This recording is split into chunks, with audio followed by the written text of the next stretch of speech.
Muy buenas tardes, bienvenidos sean a este panel que forma parte de la primera jornada de la salud mental. Mi nombre es Patricia Páez y estaré como moderadora de este panel. A continuación voy a presentar a nuestros tres panelistas. Y tengo el gusto de presentar a la maestra Elizabeth Morales Carvajal, quien es psicoterapeuta y tanatóloga. Ella es licenciada en psicología por la Universidad Autónoma de Baja California, maestra en psicología con concentración en desarrollo organizacional por CETIS Universidad. Actualmente cursa la maestría en psicología clínica y de la salud en el Instituto Euroamericano de Estudios Superiores Miguel de Cervantes. Cuenta con los diplomados Terapia Cognitivo-Conductual, aplicada a trastornos de la salud mental, tanatología, acompañamiento y consejería tanatológica por CETIS Universidad, por la Asociación de Tanatología de Baja California y la UABC. En su experiencia profesional, cuenta con más de 10 años de experiencia como psicoterapeuta, conferencista y tallerista. Asimismo, cuenta con 10 años de experiencia en la iniciativa privada en departamentos de recursos humanos y control de calidad. Actualmente, ella es presidenta del Colegio de Psicoterapeutas del Noroeste, AC, por el periodo 2020-2022. Es también miembro de la Asociación de Tanatología de Baja California, Asociación Civil. Bienvenida, maestra. También tengo el gusto de presentar al doctor Josman Espinosa Gómez. El doctor Espinosa es docente de tiempo completo de la Escuela de Psicología del Colegio de Ciencias Sociales de CETIS Universidad Campus Mexicali.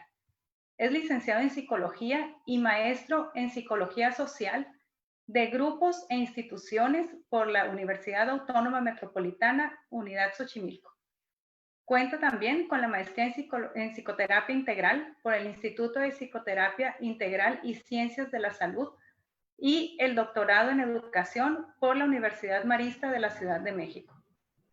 Es docente a nivel superior y de posgrado en diversas instituciones académicas en la modalidad de distancia, como la Universidad Latinoamericana y la Universidad Tecnológica de México. Se desempeña como asesor, lector de tesis y sinodal a nivel licenciatura y posgrado.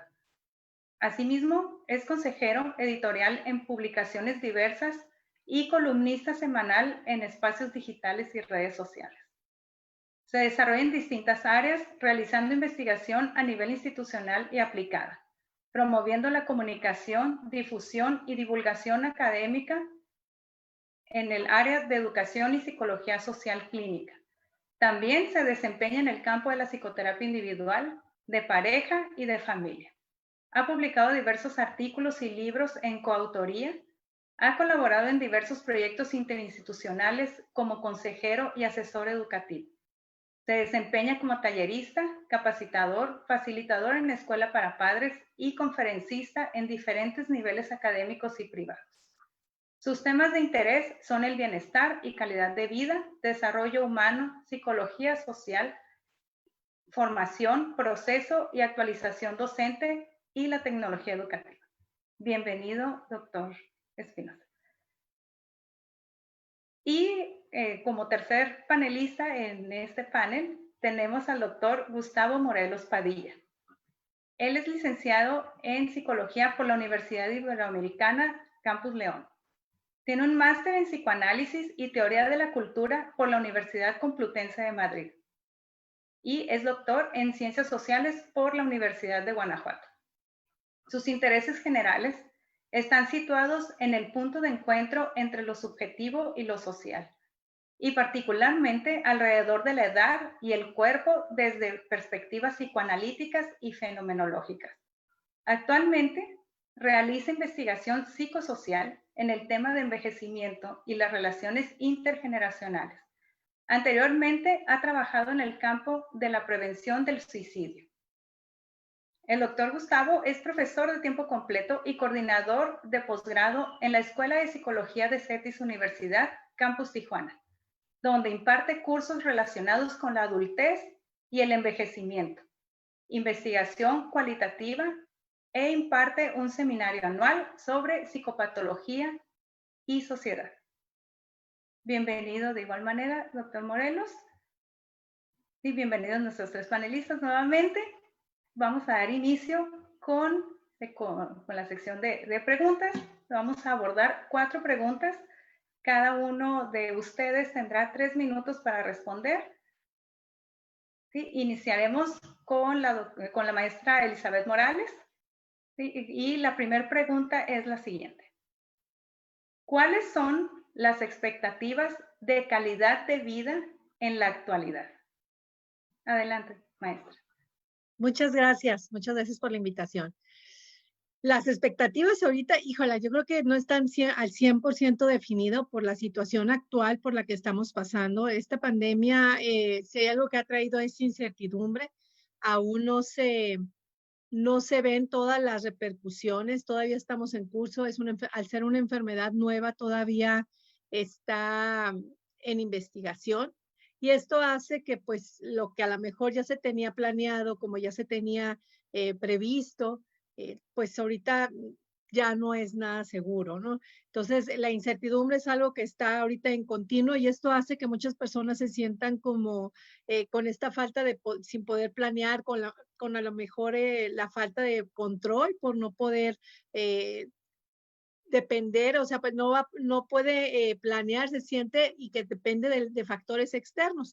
Y algo que sucede también es que al ser una enfermedad pues nueva que donde el consejo principal de las autoridades sanitarias es guardarnos en casa lo más que podamos, evitar salir a cuestiones sociales y hacer nuestra vida como antes lo hacíamos, esto ha provocado que para mucha gente pues no se sepa por lo mismo incertidumbre qué es lo que va a pasar y aún las personas como estaban antes de la pandemia, si estaban bien económicamente, bien emocionalmente, están esta pandemia, aún así a lo mejor las ha movido un poco, pero han podido salir adelante. Sin embargo, para aquellas personas que a lo mejor ya traían algo de ansiedad, traían problemas de ansiedad, de depresión o alguna situación emocional ahí, inclusive también económica, pues esta situación los ha obligado a que pues se agraven o se vea como en una lupa más magnificada toda la situación. Entonces, hacer un pronóstico de calidad de vida ahorita se me hace muy pronto, muy arriesgado. Hay que ir haciendo ajustes de acuerdo a las necesidades de las personas y viendo cada situación para que se pueda ver cómo se puede apoyar a estas personas, a cada una de ellas. No significa que a todos les va a ir mal, simplemente significa que va a haber un sector de la población que muy probablemente vaya a necesitar un apoyo extra y otros que van a necesitar otro poquito más de tiempo para irse adaptando a las nuevas variantes que hay cada día. Muy bien, muchas gracias por su participación, maestra. Continuamos con la opinión del doctor Espinosa. Adelante. Muchas gracias por la invitación a este espacio, un gusto compartir con mis colegas. Pues para no redundar mucho con lo que dijo la maestra también, creo que tendríamos que partir de lo que nos han dicho o se ha definido en relación a las instituciones y los marcos normativos, lo que se podría o se debería entender por calidad de vida. Pero si eso lo podemos desglosar de alguna manera, nos damos cuenta que, como bien decían ahorita, pues es un terreno totalmente difícil hoy de pisar. ¿Por qué? Porque existe mucha incertidumbre y porque hoy creo, como bien dicen por ahí, cuando creíamos que teníamos todas las respuestas, nos cambiaron las preguntas. Entonces, la Organización Mundial de la Salud nos ha comentado que la calidad de vida es esta percepción que tiene un individuo de su lugar de existencia siempre y cuando en el contexto de la cultura, del sistema de valores en los que vive en relación con sus metas u objetivos, pero que van en relación también de sus expectativas, de la normatividad que lo regula y de sus propias inquietudes. Ahora, si esto lo ponemos en el mundo en el que vivimos hoy, pues todo esto ya cambió. A final de cuentas, tal vez el otro día platicábamos con algunos compañeros y me decían, bueno, ¿qué quieres para fin de año? Pues llegar, ¿no? O sea, tal vez la expectativa principal es hoy llegar, pese a todo lo que se está viviendo, y que de alguna manera, al ser precisamente una percepción del individuo, se vuelve una tarea completamente subjetiva. Por lo tanto, la calidad de vida individual pues se entiende como esta relación, ¿no?, global, dentro de lo que obviamente hay aspectos positivos, pero que las interrelaciones que tenemos a nivel, ahora sí que central como en casa o de individual y colectiva, pues va a depender mucho de lo que se está jugando allá afuera todos los días, ¿no? Cuando escuchábamos expectativas de vida anteriormente, decíamos que las tecnologías y la medicina hoy ha logrado aumentar, y entre comillas pongo esta frase, la esperanza de vida, que es muy usada en el ámbito de salud, de 50 años a 72, 75 años actualmente, ¿no? Sin embargo, la pregunta es, ¿no? O sea, ¿esto habla de una calidad de vida o solamente estamos sobreviviendo a un mundo y a una sociedad que cada día nos está impactando más con muchos factores y donde de alguna manera a lo mejor el seguir vivos requiere mucho más esfuerzo que de disfrutar? ¿No? O sea, a final de cuentas, la calidad de vida debe orientarnos a un estilo de vida donde podamos tener las facilidades de contar con una vida saludable y que debe favorecer la existencia para cada uno de nosotros, no complicarla. Entonces, si a eso, ¿no?, le podemos sumar todo lo que estamos viviendo hoy en día, pues sabemos que no hay respuestas fáciles y que aparte, pues mucho de lo que nos han dicho que es normativamente hablando por las instituciones, pues se ha desdibujado, porque yo creo que hoy las expectativas de cada quien son distintas, porque las inquietudes pueden ser distintas y porque esta apuesta, ¿no?, literalmente a vivir un estilo de vida favorable para nosotros y los nuestros, en ese sentido, pues está dependiendo de muchos factores y está pendiendo de muchos hilos en ese sentido. Entonces coincido bastante cuando hablamos de expectativas de calidad de vida en la actualidad, pues es un factor sumamente correlacional, multifactorial, completamente subjetivo, pero que creo que ese es el reto que estamos viviendo hoy. Lo estamos intentando, estamos buscando las formas y las maneras para que esto de alguna manera pueda darnos beneficios a todos, porque creo que eso es lo que sí hemos entendido con esta pandemia, que este es trabajo ya de todos, ya no es de unos cuantos, y creo que ahí está el mayor reto que podemos tomar de esto que estamos viviendo. Muchas gracias, doctor Espinosa, por compartirnos su opinión. Finalizamos esta primera ronda con el doctor Morelos. Muchas gracias por la invitación y gracias a los colegas, ¿no?, la maestra Elizabeth Morales y el doctor Josman Espinosa. A mí me llama la atención los comentarios que dicen ellos un poco para sumar una opinión un poquito desde el eje social, ¿no? Me gustaría a mí decir que, bueno, aquí dice salud mental, ¿no?, en los fondos que tenemos, y el evento está enmarcado en una jornada vinculada con el tema de salud mental. Y bueno, en la medida en que yo doy por sentado que este es un evento que está orientado, sí, en buena parte para el público en general, pero también para la comunidad universitaria, a mí me parece interesante e importante resaltar que a veces utilizamos una serie de conceptos, pero que los arrancamos de su contexto académico, ¿no? Entonces, no es lo mismo hablar de salud mental que de calidad de vida, que de bienestar subjetivo, etcétera. Y todos los términos, todos los conceptos, pues tienen el peso específico de lo que se está hablando. Por ejemplo, el doctor Josman decía que calidad de vida es definida como esta visión subjetiva. Pues claro, nos interesa, pues en la medida en que estamos, la mayoría de nosotros, si no los tres, estamos en el campo de lo psicológico de alguna u otra manera, pero a ver, decir que el concepto de calidad de vida pues tiene una historia relativamente larga en donde se ha criticado que a pesar de que se utiliza en un montón de diferentes disciplinas y que se habla de ello, no hay tanta consistencia a lo largo de todos los escenarios en donde se utiliza. Y todo ese rodeo lo digo para decir que parte de los criterios que se utilizan para definir calidad de vida en un nivel así macrosocial, pues incluye mediciones inclusive como el Producto Interno Bruto, el nivel de homicidios que hay en la colonia en donde uno vive, el grado de ingresos, etcétera. No nada más la interpretación que uno puede hacer de ellos, sino mediciones que son, vaya a decirlo, pues objetivas. Y entonces, en ese sentido, a mí me parece importante recalcar que en el contexto de la pandemia, pues lo que ha ocurrido es, pues, sí es verdad que estamos todos afectados por este fenómeno. En cierto sentido se ha democratizado la precariedad, en este caso de el bienestar subjetivo, la calidad de vida, la salud mental. Es decir, sí es verdad que todo el mundo estamos afectados por ello, pero también decir que algunas personas están más afectadas en algunos ejes que en otros. Y en ese sentido es importante, pues, saber reconocer que aunque hay un diluvio, pues algunas personas van, esta es una metáfora que se utiliza mucho en este tipo de diálogos, hay personas que van en un yate y hay personas que están en una balsa y hay personas que están intentando sobrevivir nadando, ¿no? Entonces, sí, por un lado hay un diluvio, pero no todo el mundo tiene las mismas condiciones para enfrentarse a esas circunstancias.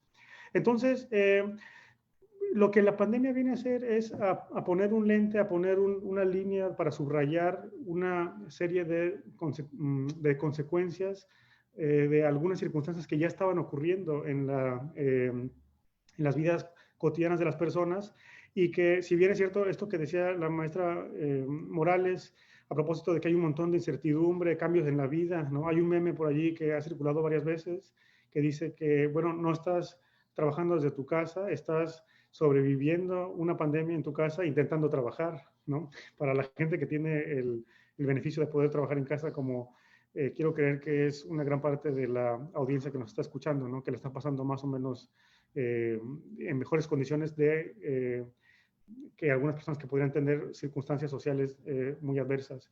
Entonces, pues sí, yo sé que ya mis minutos están por el fin, pero decir que para redondear el argumento, bueno, habría que profundizar en las circunstancias sociales de las personas para poder identificar cuáles son esas expectativas de calidad de vida de manera particular, mucho más que de manera general para todos, ¿no? En ese sentido estaríamos en una lógica de la ética de Aristóteles, ¿no? Aristóteles en la ética Nicómaco en algún momento dice bueno, la persona prudente es aquella que evalúa las situaciones caso por caso, ¿no?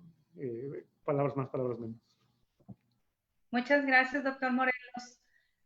Bueno, sí, fue un poquito más del tiempo, pero no podíamos cortar abruptamente de la ética de Aristóteles. Entonces, vamos a hilar esta primera pregunta con nuestra segunda pregunta que da inicio a esta próxima ronda.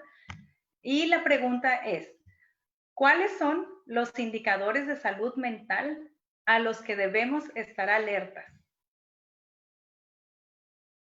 Adelante, maestra Morales. Pensé que íbamos a rolar ahí con los compañeros, está bien. De los indicadores de salud mental a los que debemos de estar alertas, pues son yo diría las señales de alguna manera de alerta que habría que tener en los que viven con las personas, es bueno, si se está relacionando bien con las mismas personas con las que vive, si está nada más quedándose a lo mejor en el puro cuarto, qué tan irritable está. Si está explotando, si está más bien deprimido. Otra de las cosas, si está durmiendo bien, si está comiendo bien, si está buscando maneras de comunicarse, al preguntarle a ver cómo está su estado anímico en general, su manera de hablar, su tono de hablar, todo eso son señales que a nosotros nos pueden indicar si hay alguna señal de alerta que pudiera estarse dando en la persona. Por ejemplo, si no, ya comentaban mis compañeros que va a depender mucho de cada extracto social, por ejemplo, de esa familia en particular y de esos miembros de la familia, no va a ser las mismas implicaciones en un niño o en un adolescente o en un adulto o en un adulto mayor. Va a ser diferente el impacto y yo ya comentaba anteriormente que va a depender mucho cómo llegamos a esta pandemia, cuál era nuestra situación anterior y sí estar alerta de cuáles son de esas señales que pudieran estarse dando. Por ejemplo, si encontramos personas que que piensan que ya todo el mundo se va a acabar, que la humanidad se va a acabar, podemos ver que hay un lenguaje catastrofista, donde nada más hay como una especie, es como si fuera un túnel donde todo es negro, negro y no hay esperanza, ¿no? Y ya nos vamos a morir todos y ya se acabó todo. Entonces, aquí esas serían las señales de alerta que tendríamos que tener cuidado y que hay que buscar nosotros, bueno, si se están dando esas señales hay que buscar ayuda profesional y no ver, inclusive a veces pudiera ser que nada más bastara con acercarse y preguntar, oye, ¿cómo estás? Veo que estás a lo mejor mucho tiempo encerrado, estás a lo mejor mucho tiempo en la computadora. Digo, los que están estudiando y haciendo el teletrabajo, pues no les queda de otra, ¿verdad?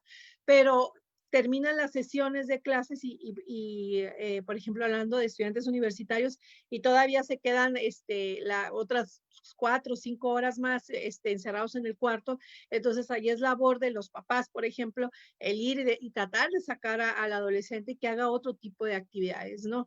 Es cierto, hay muchos que todavía están guardando la cuarentena, pero hay actividades que podemos hacer de manera segura, saliendo un poquito de casa, como por ejemplo dar la vuelta a la manzana, salir poquito a caminar, ir por una nieve, tomar el sol un poquito para que eso nos ayude a contrarrestar todas esas señales. Y sí, definitivamente las personas que viven con otras personas están alerta, y si por alguna razón hay personas que viven solas, como por ejemplo personas de la tercera edad o personas que son migrantes y que emigraron a esta ciudad o a las diferentes ciudades y están viviendo solos, bueno, hay que estar llamando para que precisamente esas redes de apoyo que se llama, que son amigos, familiares, estén al pendiente para que ver estas señales y pedir ayuda de ser necesario.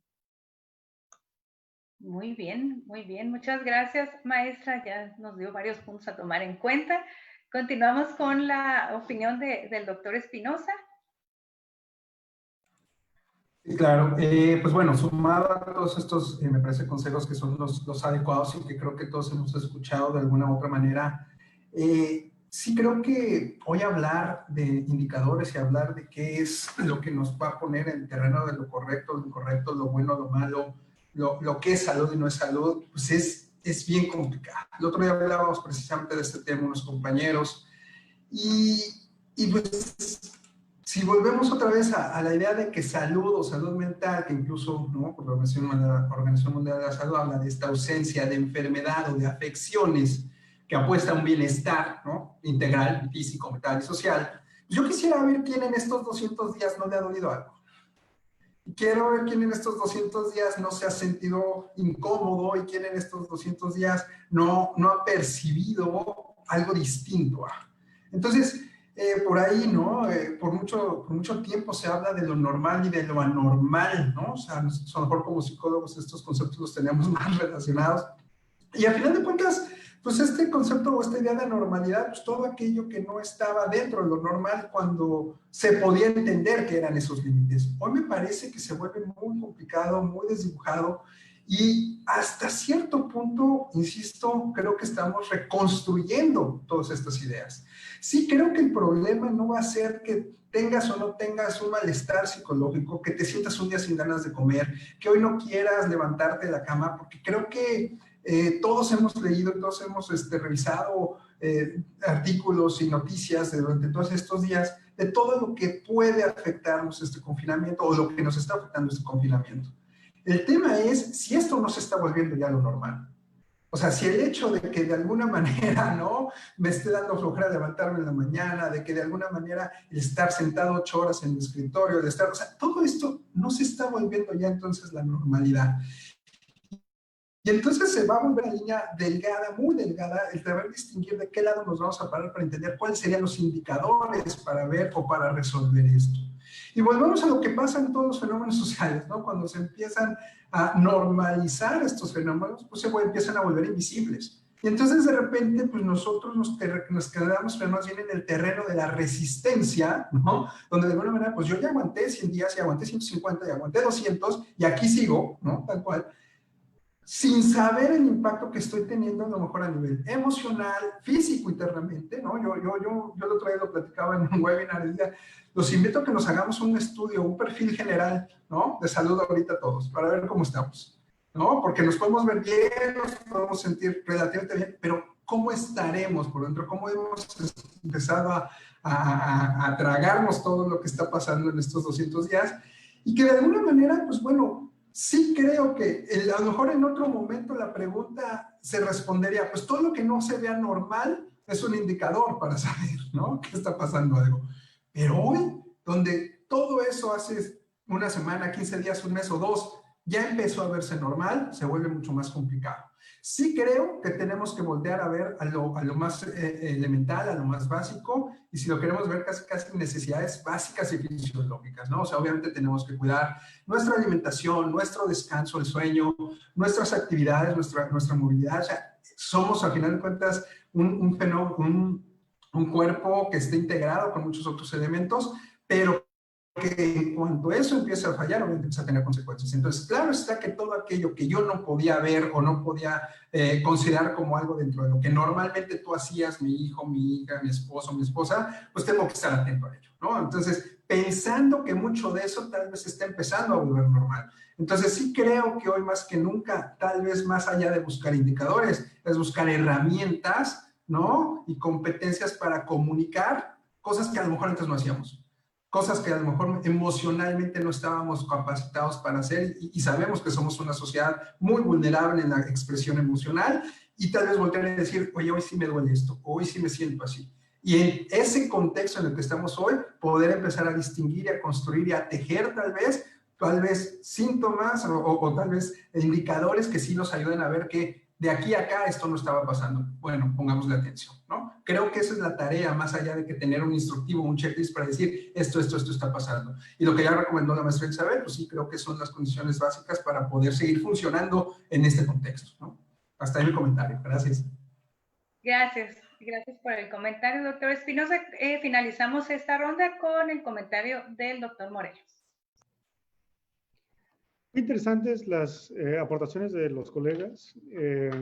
Sí, evidentemente, como comentaba la maestra Elizabeth y luego retoma el doctor Hosman, pues circulan las listas de situaciones a las que hay que ponerles atención, etcétera, y circunstancias como el miedo, la preocupación. Evidentemente hay que tener alguna especial atención a propósito del insomnio, consumo de alcohol, que por cierto, entre paréntesis, me imagino que ustedes también vieron la noticia, que ya ven que a propósito de que se acabó el alcohol en los Oxxos y demás, decían, oye, pues está incrementando mucho el consumo del alcohol, pero que también apareció una noticia por allí que decía que de cualquier manera el consumo de alcohol en todo el país había disminuido, contando lo que no se vendía en los restaurantes. Entonces, que en general se estaba tomando menos alcohol. Pero bueno, esa es una anécdota por allí que seguramente ustedes también leyeron. Pero sí, sobre todo mucho más que hacer este checklist, como dice el doctor Hosman, habría que reconocer una serie de situaciones, ¿no? La primera es que, bueno, si está ocurriendo algo, no nos lo estamos imaginando, entonces algún tipo de respuesta vamos a tener, ¿no? Algún tipo de respuesta emocional, algún tipo de respuesta de salud mental. Varias personas a mí me han expresado alguna inquietud, etcétera, sobre, oye, lo que pasa es que tengo un familiar que tiene estas circunstancias de que está aislándose más, está un poco más triste, etcétera. Yo digo, bueno, para mí lo digo, ¿no? Y lo digo aquí para ustedes. Bueno, yo también estoy triste, pues, o sea, yo también estoy encerrado, yo también me lo estoy pasando mal, yo también quiero estar en la playa y quiero visitar a algunas personas que no puedo visitar, ¿no? Entonces, un grado es aceptable, ¿no? De estar pasándola mal, de estar teniendo síntomas.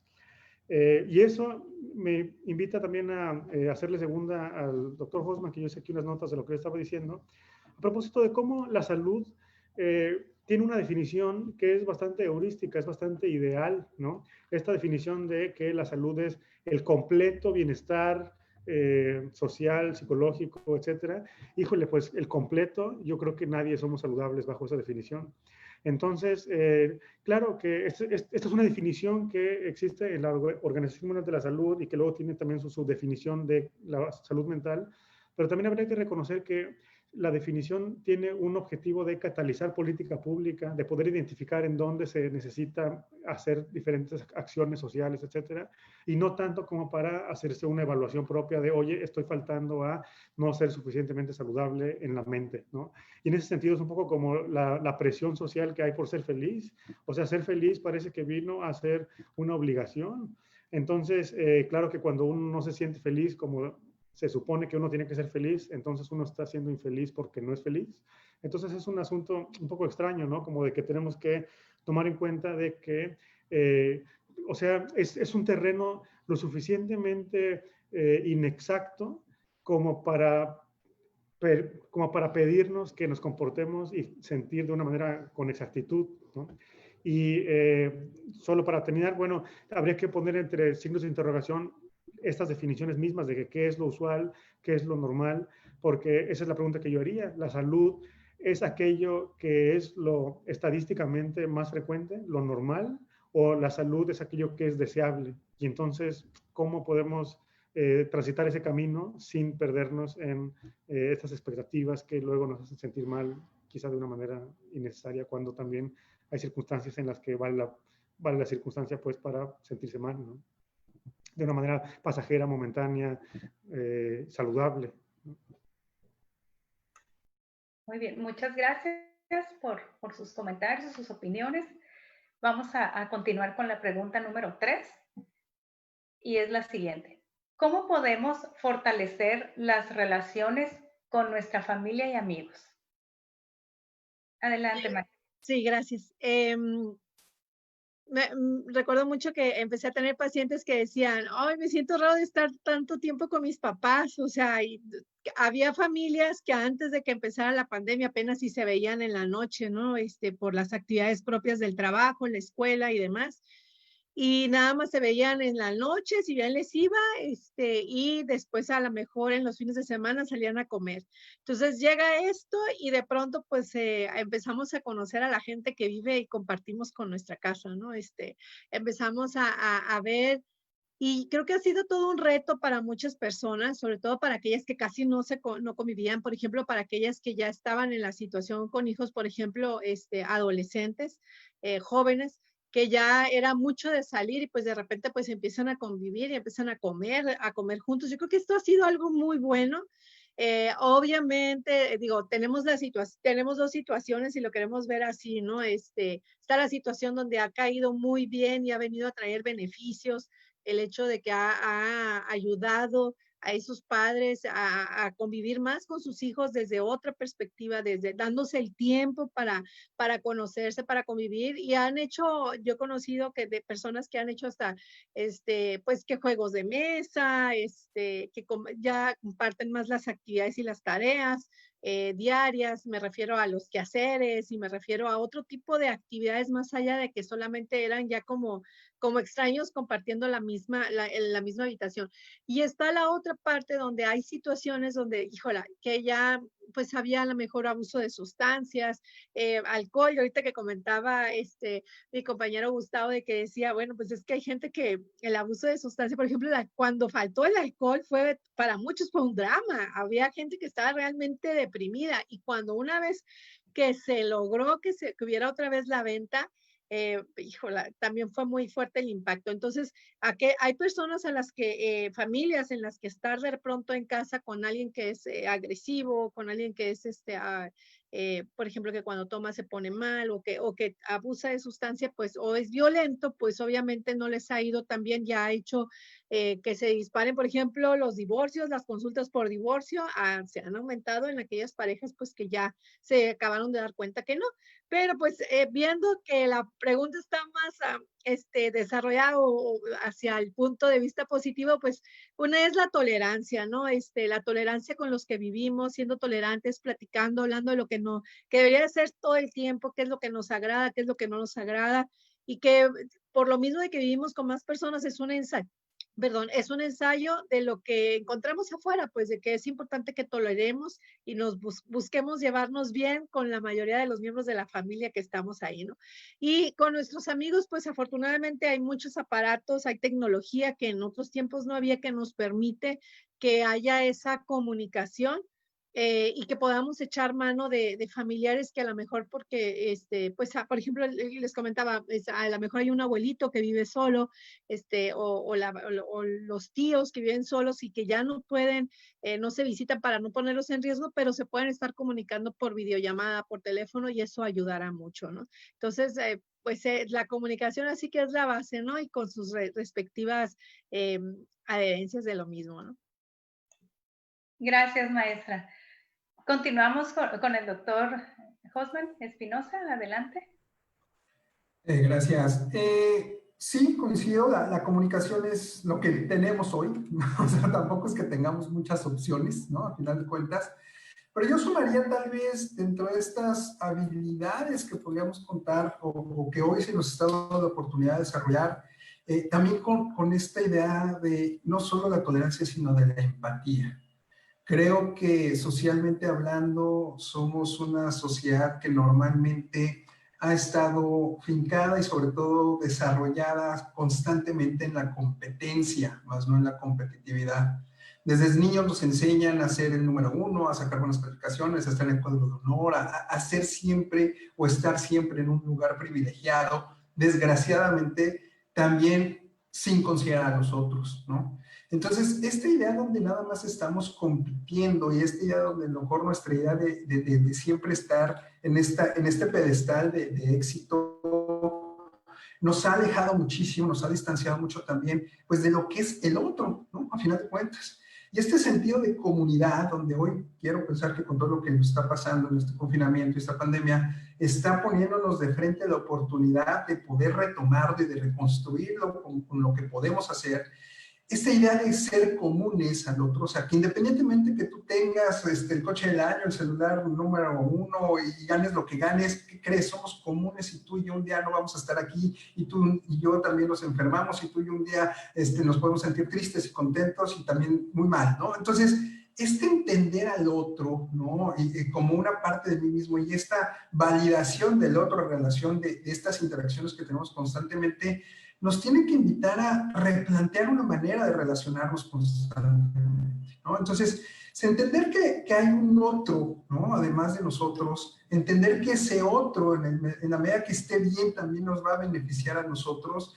Esta idea del cubrebocas hoy tan simbólico que nos representa esta capacidad de poder trabajar en ello y que de alguna manera cuando no lo vemos o cuando no está ahí alguien usando cubrebocas, ya empieza a haber hasta una sensación de molestia o de enojo. ¿Por qué? Porque precisamente está atentando contra una idea de sociedad, una idea de empatía, ¿no? Como muchos otros podríamos mencionar. Entonces sí creo que sumada a la comunicación, sumada a la tolerancia, creo que el sentido de comunidad y empatía es algo con lo que tendríamos que empezar a sentirnos cómodos, pese a que no somos una sociedad que normalmente lo trabaje. Desgraciadamente, insisto, el hecho de vivir constantemente compitiendo nos distancia más que acercarnos. Entonces, yo espero que ojalá ya no solo amigos y no solamente familiares, sino en general, este sentir un poco más humano, un poco más empático, nos ayude un poquito también a construir nuevas formas de relacionarnos y entender que es en beneficio de todos y no solamente para ganar una parte o yo en un personal, ¿no? Ojalá podamos apostar a ello. Gracias. Gracias. Continuamos con la opinión del doctor Morelos. Adelante. Gracias. Pues sí, evidentemente es difícil generalizar, ¿no? Un poco es el tono, las participaciones que hemos estado haciendo, por lo menos los pedacitos que yo he estado intentando recuperar de lo que los demás dicen, ¿no? Y sí, es difícil generalizar y diría un poco para retomar estos casos que dice la maestra Elizabeth, pues evidentemente hay un tema de que están incrementando los divorcios, por un lado, como un ejemplo de que, bueno, no, quizá no es para todos, ¿no? Estar encerrado con otra persona. Y por otro lado tenemos que se han estrechado mucho las relaciones para algunas otras personas, ¿no? Y digo, estos son algunas anécdotas, ¿no? Son recuentos anecdóticos que seguramente todo el mundo tiene algunos, en donde, bueno, se escucha que familias que se veían solamente para cenar o para estar los fines de semana, pues ahora comen y cenan y desayunan todos los días juntos, ¿no? Entonces, pues evidentemente, en este sentido yo diría, bueno, y con respeto, pues para la gente que tiene circunstancias de mucha adversidad y que no puede tener ese tipo de acercamientos o inclusive que estén sufriendo en el desempleo, no sé, ¿no? Pero bueno, hay situaciones que para algunas personas han sido positivas, ¿no? Entonces el coronavirus, la pandemia, el confinamiento, pues parece que ha traído también algunas cosas positivas, ¿no? Y que una de ellas podría ser para algún grupo, una configuración familiar, pues se podría observar en esto de que han incrementado las relaciones familiares y que están más cerca y que conviven más, etcétera, ¿no? Por otro lado, también habría que pensar, por ejemplo, en adolescentes, donde una parte importante de ser adolescente también es pues alejarse de la familia, ¿no? Y como intentar encontrar el propio sentido, la propia identidad, mucho más allá de lo que te dijeron de niño, tú eres esta persona y esta es la persona que tú vas a ser, ¿no? Entonces, de hecho, el otro estábamos en un evento del Comité de Ética también con el doctor Hosman y alguien decía, ¿no? Es que es injusto pedirle a los jóvenes que ellos dejen de vivir, ¿no? Para que los que estamos más grandes, decía alguien, una persona un poco mayor, no nos vayamos a enfermar, ¿no? Y sí, es que imagínate alguien que está en la universidad, etcétera, y no está yendo a fiestas, no está yendo a reuniones sociales, etcétera, pues está perdiendo, se parece, de una parte importante de la socialización que es en persona o de la que solamente puede ocurrir en persona. Y bueno, pues entonces habría una serie de configuraciones. Pero sí, ciertamente yo subrayaría también esto que ya apareció a propósito de que la tecnología pues nos permite estrechar lazos de una manera que antes no era posible, a decirlo así, ¿no? Mis padres viven en Guanajuato, ¿no? Y sí, pues no los estoy viendo con frecuencia, pero pues tenemos tecnología para vernos las caras, no sé si todos los días, pero varias veces a la semana, ¿no? Y que eso, pues si nos hubiera tocado la pandemia de 1918, pues no sé si les llegarían mis cartas algún día, ¿no? Entonces, pues tenemos allí algunas herramientas para estrechar lazos a pesar de la adversidad y también habría algunos escenarios en donde esta adversidad en el eje social, en el eje de la salud hacia afuera, pues también haya beneficiado ciertas dinámicas en el interior, dinámicas comunitarias, donde ya ven que al principio de la pandemia se decía, bueno, si tienes vecinos de la tercera edad o mayores, pues ofréceles ir por los víveres, etcétera, y pues parece que ha habido algunas recomendaciones y experiencias de estrechar los lazos comunitarios y sociales también. Muchas gracias por sus opiniones. Creo que tenemos mucho que tomar nota para fortalecer las relaciones con nuestra familia y amigos. Cerramos con la cuarta pregunta, la ronda de preguntas que teníamos especialmente para ustedes. Si alguien de nuestros asistentes gusta anotar alguna pregunta que tenga, podemos hacer un espacio al final para responder entre 1 y 2 preguntas. Muy bien, entonces voy a leer la pregunta número 4, que dice así. Ante la pandemia, ¿cómo se pueden balancear las emociones para lograr bienestar y calidad de vida? Hay gente que lo está haciendo bien y muy bien, y digo, realmente ellos ya tienen su manera, pero quiero ver aquellas, o este mensaje sería más bien dirigido para aquellas personas que les está costando trabajo, que están presentando a lo mejor crisis de angustia, ataques de pánico, que están teniendo depresión, que están sintiendo que a lo mejor están perdiendo el sentido de su vida, que a lo mejor lo que antes tenía sentido, ahorita ya el gusto de ir a la escuela, que a veces no es tanto el asistir a clases como tal, sino el convivir con sus compañeros y demás. Esta parte que mencionaba el doctor Moreno, de precisamente de que pues a los jóvenes, hay jóvenes que están sintiendo como que se les está yendo la vida y no le están disfrutando, pues yo dirigiría un mensaje especial para ellos. Una es que esta es nuestra primera pandemia para toda nuestra generación.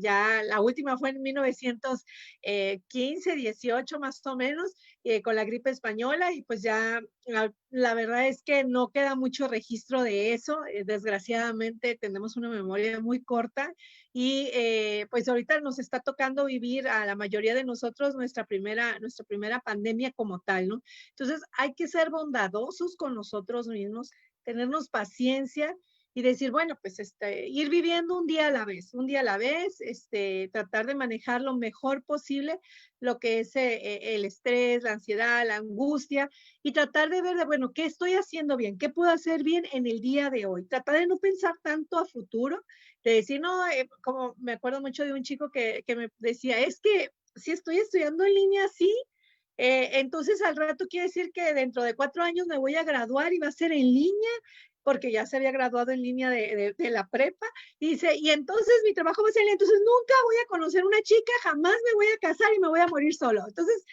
este pensamiento catastrofista es normal, hay que ayudar a centrarlo y salir de esa manera de pensar y decir, bueno, no tiene por qué ser siempre así. Mira, si en 1918, 20, cuando fue la gripe española, con la poca tecnología que había, se logró salir adelante, aún digo, falleció mucha gente, pero sobrevivió y avanzó la humanidad.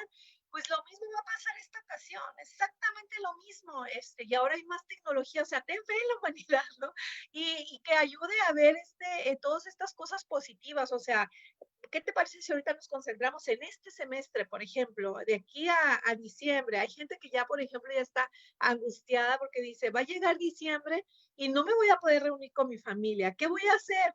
Entonces, a eso estar de alguna manera ayudándolos a preparar esta situación, es decir, con calma, o sea, esto que tú sientes, no nada más lo sientes tú, lo sienten muchas otras personas y esos sentimientos son válidos, pero date oportunidad de ver y buscar de maneras creativas cómo pudieras hacerle para estar mejor, ¿no? Entonces, por ejemplo, una de ellas es, ok, si hoy uno de mis compañeros decía, pues hoy te levantas y hoy no tengo ganas de levantarme. Bueno, eso fue hoy, no hay problema, sé paciente contigo mismo, sé bondadoso contigo mismo y mañana, va a ser un mejor día. Pues entonces mañana empieza otra vez, con tu rutina, como puedes, ayúdate, haz cosas, pide ayuda a los que están a tu alrededor, relaciónate, busca hacer una actividad diferente. Ahorita que hay tantas cosas en línea, aprende alguna actividad que te guste para que precisamente salgas de ese ensimismamiento que parecía como un tobogán, todo deprimido y demás, ¿no? Entonces sí hay esperanza, nada más hay que tener paciencia y tratar de cambiar ese lenguaje y buscar ayuda. O sea, si de verdad te está costando mucho trabajo, busca ayuda profesional. Sí, digo, para esto es precisamente el recordar lo que es la salud mental, es un recordatorio de que pues no todo el mundo la pasa muy bien y que hay ocasiones en las que necesitamos ayuda en algún momento de la vida y eso también está bien. Bien, muchas gracias, maestra Elizabeth. Continuamos con el doctor Hosman Espinosa. Gracias.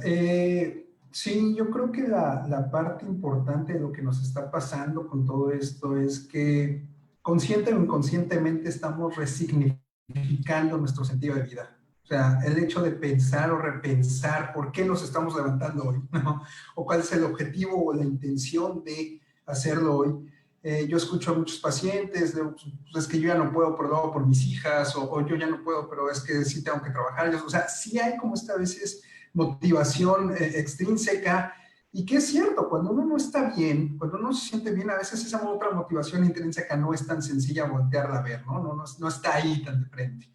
Creo que es cierto, si bien es cierto que hay que ser paciente, si bien es cierto que hay que ir un paso a la vez, ¿no? Porque que se dice más fácil de lo que a veces es, sí creo que también es cierto que se vale decir no puedo y no estoy bien y hoy es terrible.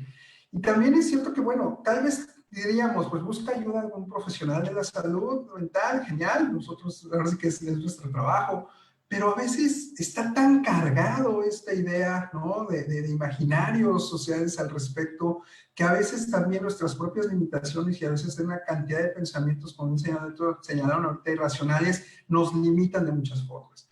Creo que este es un gran momento para también de alguna manera confrontarnos con esas incapacidades o en otras palabras, áreas de oportunidad que debemos de tener individuales y socialmente hablando.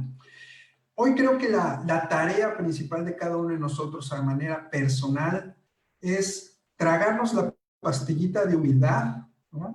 Que el mundo mediático y que el mundo de las redes sociales nos han quitado, ¿no? Tal cual, e intentar hacer un ejercicio de congruencia todos los días.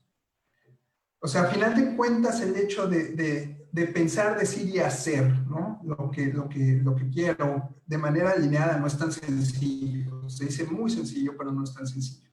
Y creo que en la medida que nos vamos dando cuenta de eso, en la medida que, por una cosa, a lo mejor cuando me levanto a desayunar y yo se me antojaba hot cakes, pero acabé haciendo unos huevos, De repente uno dice, ay, bueno, pues no pasa nada, al cabo ya desayuné, sí, pero tenemos que irnos dando cuenta en dónde está lo que pensamos, dónde está lo que sentimos y dónde está lo que hacemos. Entonces, si nosotros podemos apostar a estar conscientes de eso, creo que vamos un paso, ¿no?, a la vez respecto a ir en esa línea, ¿no?, de bienestar, ¿no?, y de salud.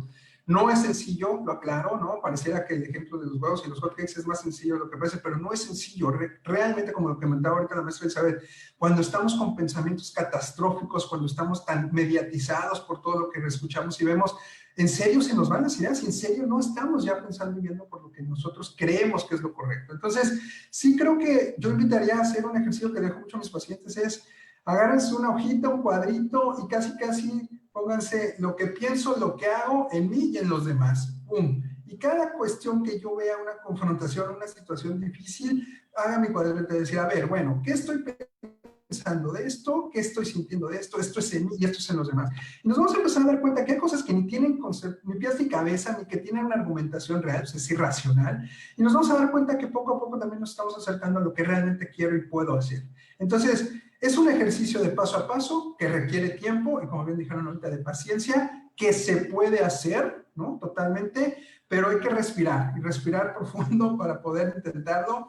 Y es como ese segundo de valor que necesitamos para aventarnos del trampolín. Bueno, hay que tenerlo todos los días más en estos momentos, ¿no? Entonces, creo que es una de las tareas que tenemos todos los días, pero también está siempre la opción de que se va a decir no puedo y entonces se vale pedir ayuda. Y creo que hay muchísimas instituciones, muchísimos colegas que están ahí para brindar apoyo en estos momentos que creo que es tan importante.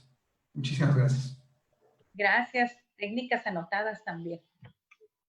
Gracias, doctor Espinosa. Finalizamos esta pregunta con la opinión del doctor Morelos. Adelante. Muchas gracias.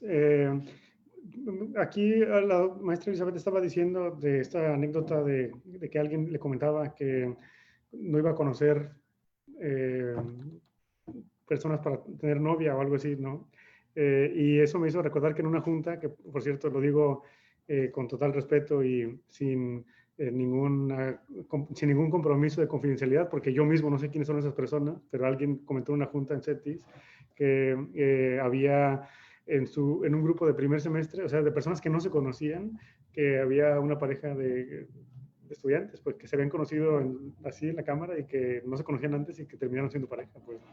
Entonces, bueno, un poco como estas figuras que luego aparecen en internet, donde que está el concreto y que aparece una florecita y que dicen, no, la vida encuentra maneras, ¿no? Me da la impresión de que es un poco algo así. Y reiterar esta frase que yo decía en el bloque pasado, ¿no?, que dicen luego los terapeutas, no sé si los narrativos o cuáles son los que dicen, pero que no todo es absolutamente malo. No hay cosas que sean absolutamente malas.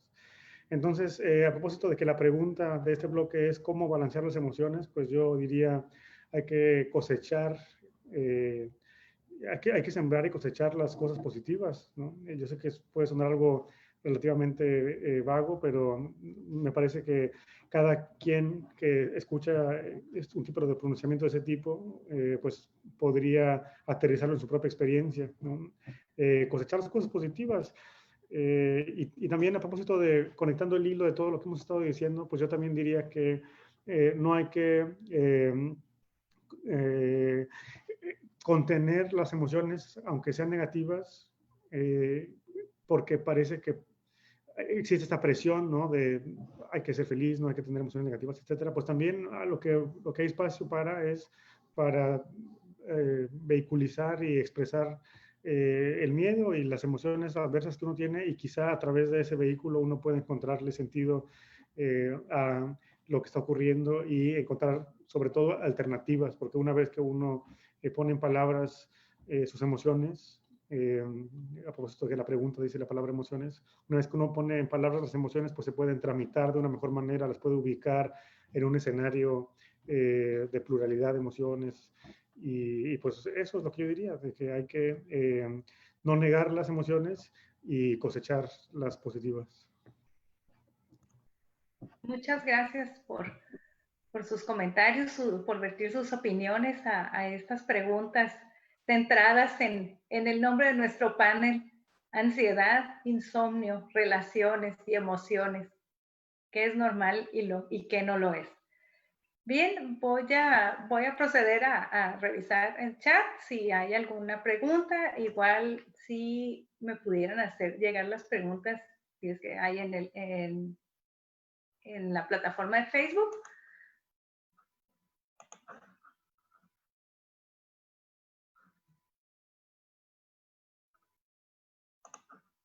Vamos a dar un minuto para recibirle estas preguntas. De no haber, entonces procederemos al cierre.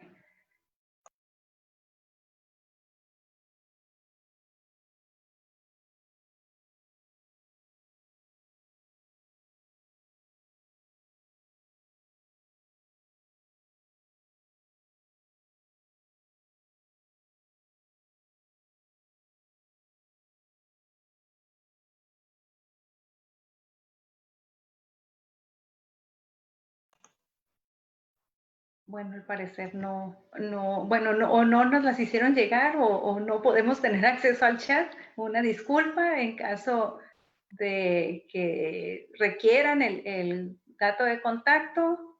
Oh, perdón, ya hay una pregunta. Y la voy a leer y alguno de nuestros panelistas que guste responderla. Dice así la pregunta. ¿Qué opinan de la relación entre familia después de tanto tiempo encerrados? ¿Alguien que guste responder? ¿Alguien de nuestros panelistas? Pues igual yo. Es parte de lo que, comentamos ya hace rato. Van a estar encerrados porque pues es lo más acertado ahorita, es la recomendación de las autoridades sanitarias. Lo que yo sí les diría es que busquen maneras de ir saliendo, pero de manera cuidadosa, sobre todo si tiene, como comentaban ya mis compañeros, si tienen jóvenes, por ejemplo, va a ser imposible que estén en una burbuja, ¿no? Que todos estén en una burbuja y que no salgan. Digo, sí se puede, pero no es lo ideal y no tampoco es lo recomendable, porque al final de cuentas va a tener otro tipo de consecuencias. Entonces, pues la opinión sería que traten de salir de manera segura como familia, que enseñen, porque a final de cuentas, insisto, no van a poder tenerlos en una burbuja de cristal, enseñarles y darles esa confianza a los jóvenes de que, bueno, qué pueden hacer, cómo pueden cuidarse, qué actividades son las más recomendables. A lo mejor en vez de ir en grupos de 20 o en grupos de 10, por ejemplo, irse al cine o irse a comer todos juntos, pues a lo mejor nada más hacen una comidita, es un ejemplo nada más, se da una comidita con una amiguita o con una amigo, o a lo mucho dos, ¿no? Pero sí te digo, buscando fomentar de alguna manera esa actividad social, somos entes sociales y como tal necesitamos de los demás, no todo puede venir únicamente de la familia. Y si hay niños, pues también necesitamos enseñarlos a salir porque pueden tener la idea de que afuera es peligroso, entonces al rato va a venir otro problema que es que no van a querer salir porque van a tener ese temor. Entonces diría que es buscar la manera, ni muy ni tan, tratar de buscar el equilibrio, aunque no hay una fórmula como tal que funcione, ¿no? Pero al menos esa sería mi recomendación, buscar un equilibrio nuevo, una nueva normalidad le llaman, para que puedan salir y que no perciban el exterior como algo tan amenazante, porque si no al rato vamos a tener el problema de que no va a querer salir la persona, los niños, por ejemplo, y esto puede traer otro tipo de repercusiones más adelante. Muchas gracias por el comentario. Doctor Espinosa, doctor Morelos, ¿gustan comentar algo? Pues bueno, sumar nada más a la opinión de la maestra Elizabeth, que es precisamente hoy la familia, el espacio, si lo queremos ya ver así, donde pueden descansar muchas cosas que tal vez antes le habíamos dejado a otros lados, ¿no? Creo que institucionalmente hablando y a nivel social se vuelve un núcleo del cual podemos empezar, insisto, a reconfigurar esa credibilidad donde a lo mejor hemos perdido muchas cosas, ¿no? Entonces, si podemos entender a la familia como este grupo de personas donde vamos a poder sentirnos cómodos, tranquilos, contenidos, seguros y no juzgados, como a lo mejor que tanto existe respecto al concepto como tal, se está pudiendo hacer, ¿no? O podemos voltear de alguna manera la idea de lo que realmente pudiera funcionar o significar una familia. Sumado a todo lo que acaba de mencionar la maestra, ¿no? Creo que hoy más que nunca requerimos, ¿no? Que las cosas como se hacían pues las que se venían haciendo bien se sigan haciendo, pero las que no, pues es la oportunidad para poder hacerlo de otra manera. Y qué mejor que en un espacio del núcleo como social por excelencia, que es la familia, donde podemos, ¿no?, de alguna manera representar las nuevas oportunidades que podemos tener como sociedad. Gracias. Tenemos otra pregunta. La voy a leer. Dice, doctor Morelos, para si nos gusta apoyar con la respuesta o alguno de nuestros otros panelistas.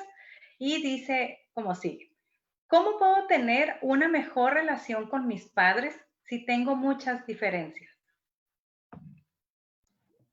Yo quisiera ceder mi lugar para responder, dado que soy el que no soy psicoterapeuta de los tres. Entonces me da la impresión de que mi respuesta puede ser menos informada que la de los colegas.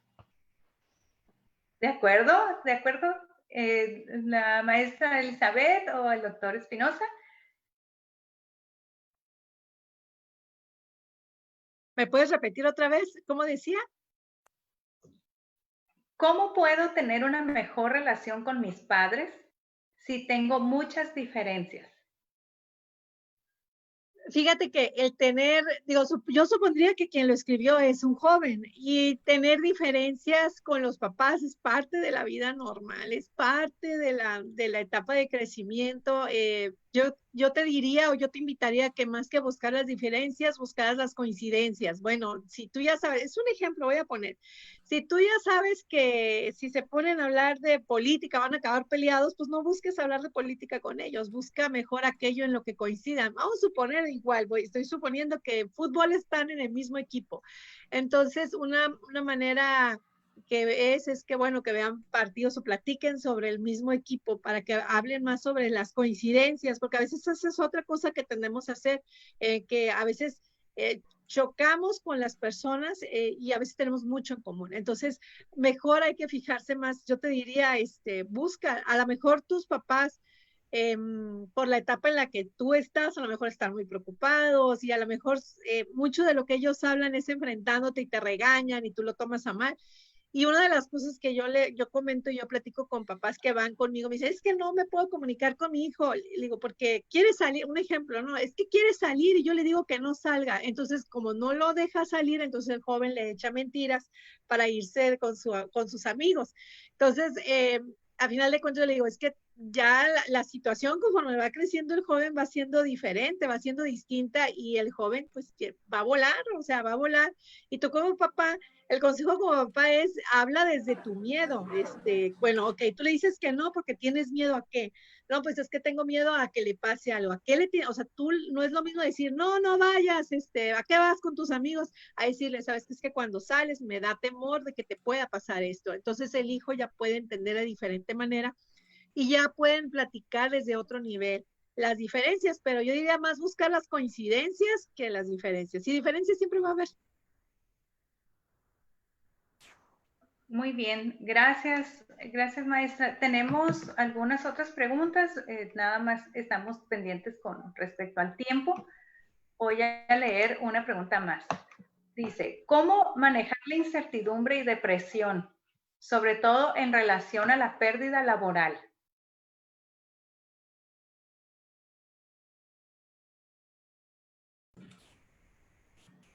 Adelante. Bueno, hoy en día definitivamente con este fenómeno que estamos viviendo, estamos realmente teniendo que sobrellevar, por así decirlo, una serie, lo diríamos, de duelos, ¿no? En muchos sentidos, no solamente cuando hablamos de duelo, a lo mejor la primera asociación tiene que ver con la muerte física de alguien, ¿no? Pero todo lo que aquello se puede entender como una pérdida, nos tiene que llevar a cabo un proceso de duelo. No estamos acostumbrados a veces a llevarlos a cabo, y mucho menos ahora, ¿no? El otro día platicaba con un compañero precisamente de esto y decía, bueno, es que lo importante de los duelos, o un factor, perdón, importante de los duelos, y seguro la maestra Isabel lo va a decir más, que es la especialista, son los rituales y los ritos que se tienen al respecto de ello. Y entonces llega un momento donde hoy, por ejemplo, ya no te dejan enterrar a tus muertos, o ya no puedes hacer un evento social, o ya no te avisan, o no te hay un protocolo de cómo te despiden de la empresa y desgraciadamente nada más te mandan un mensaje. O sea, la parte dolorosa de todos estos duelos, de todas estas pérdidas, es que en el proceso de duelo a veces nos quedamos, diría por ahí un compañero, sin ese hueso que poder roer para poder elaborarlo. Nos quedamos sin nada. Y eso está siendo muy complicado por lo que estamos viviendo. Sí creo que es importante que en estos casos, si no estamos encontrando ahora sí que el camino o la luz al final del túnel al respecto, veamos la posibilidad de apoyarnos con otras personas en el sentido de poder o sea, que reconstruir, ¿no?, el proceso que tiene que llevar a cabo como seres humanos que somos, y de alguna manera sí, a lo mejor sigue siendo la misma recomendación, no caer en pensamientos catastróficos porque son consecuencias y regresamos con lo que empezábamos. Desgraciadamente esto está empezando a ser normal, ¿no? O sea, la parte de perder el trabajo, tristemente está pasando, pero no podemos dejar, ¿no?, que se convierta en algo que entonces digamos, bueno, eso no pasa nada. No, porque de eso nos empezamos a llenar de muchas huellas emocionales. Entonces, yo recomiendo que si puedes, o si esta persona que lo está preguntando, llevar a cabo tu proceso de duelo, ¿no? Ahora sí que con los elementos adecuados y demás, creo que te ayudará un poquito más a enfocarte respecto a lo que seguiría el siguiente paso, ¿no? Sé que me vas a decir cómo, porque al final de cuentas es lo que todos estamos buscando ahorita. Es complicado porque no te podré decir, seguramente la maestra Elizabeth, que es la experta, ¿no?, tal cual, tendrá más elementos para indicártelo, pero en este caso, pues, dadas las circunstancias que estamos viviendo, pedir este apoyo para poder realizar este proceso, que es muy importante. No dar el carpetazo y decir, es que también me pasó a mí. No, eso es lo que nos está doliendo ahorita como sociedad, que creemos que entonces ya es normal, lo invisibilizamos y déjenme ver cómo nos vemos en unos años, ¿no?, cuando todas estas heridas nos estén impactando de otra manera, ¿no? Entonces, pues bueno, eso sería mi comentario. Muy bien, gracias por responder a esta pregunta de nuestros asistentes. Tenemos dos más, ¿sí? Y con esta segunda terminaríamos el panel. Entonces, leo la primera de estas últimas dos. ¿Cómo hacer para no entrar en desesperación cuando ves que tú sí respetas la pandemia y ves a los demás haciendo su vida normal otra vez? Voy a decir algo rápido yo y después ceder allí, que vi caras con ganas de responder, pero híjole, pues es un poco la misma frustración de vivir en la sociedad, ¿no? O sea, es decir, si tú eres votante de Andrés Manuel López Obrador, te generará frustración ver que votan por, que votaron por Ricardo Anaya y viceversa, ¿no? O a propósito ahora de las votaciones, estoy pensando en Donald Trump y Joe Biden, pues, ¿no? Y dices, oye, ¿cómo es posible que hay gente que actúa de una manera que parece incomprensible? Y bueno, evidentemente no es una analogía muy buena la que acabo de hacer, porque es como decir, lo que la pregunta trae es una situación en donde parece que sí hay como una línea donde qué es lo correcto y qué es lo no correcto, ¿no? Como vacunarse o no vacunarse, etcétera. Pero bueno, sí, estamos en el terreno de las creencias, en el terreno de comprender el mundo de los demás y, híjole, es una buena dosis de frustración y una buena dosis de aceptar la imposibilidad de querer educar a los otros también. Es lo que me parece a mí, ¿no? Como darlo por sentado que no. Y bueno, hacer a lo mejor un poco de esfuerzo de comunicar información clara, información verídica, etcétera. Pero también en la mañana veía en algún tweet, creo que no sé dónde estaba, dice, es que si le quieres dar de tomar agua a un burro que no tiene sed, pues no lo va a recibir, ¿no? Entonces es un poco, híjole, a veces es imposible, ¿no?, tratar con la gente, y lo voy a decir así, ¿no?, irracional, aunque esa palabra es un poco imprecisa. A mí me gustaría rápidamente complementar, aparte de lo que ya comentó mi compañero. Adelante. Yo te diría a ti rápidamente, fíjate en ti. Tú estás haciendo y tomando todas las medidas necesarias para protegerte a ti, a tu familia y a los que viven en tu entorno.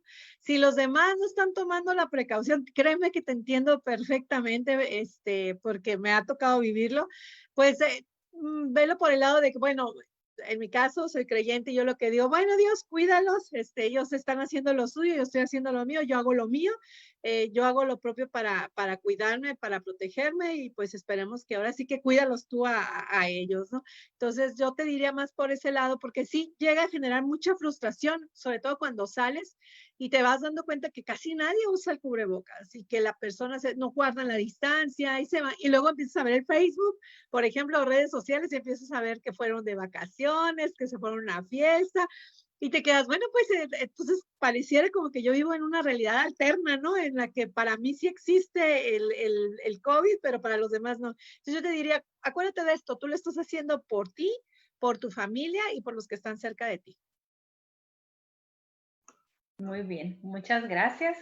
Y continuamos con esta última pregunta, con la cual cerraremos este panel. Y dice así, de acuerdo a lo que comentan, entiendo que es difícil poder descubrir qué es lo normal o anormal respecto a la ansiedad e insomnio. Y es común que se experimente debido a este confinamiento que vivimos. Entonces, ¿en qué momento recomiendan buscar ayuda profesional? Esa es la pregunta. A ver, yo diría que cuando está obstaculizando tus actividades, ¿no? Cuando no puedes trabajar, cuando no puedes atender a la gente de tu familia, en caso de que, o sea, si vives con tus padres, con tus hermanos, etcétera, que no puedes socializar, yo diría que ese sería como el eje rector, ¿no? Que obstaculiza tu vida cotidiana. Pero parece que Josma quiere decir más.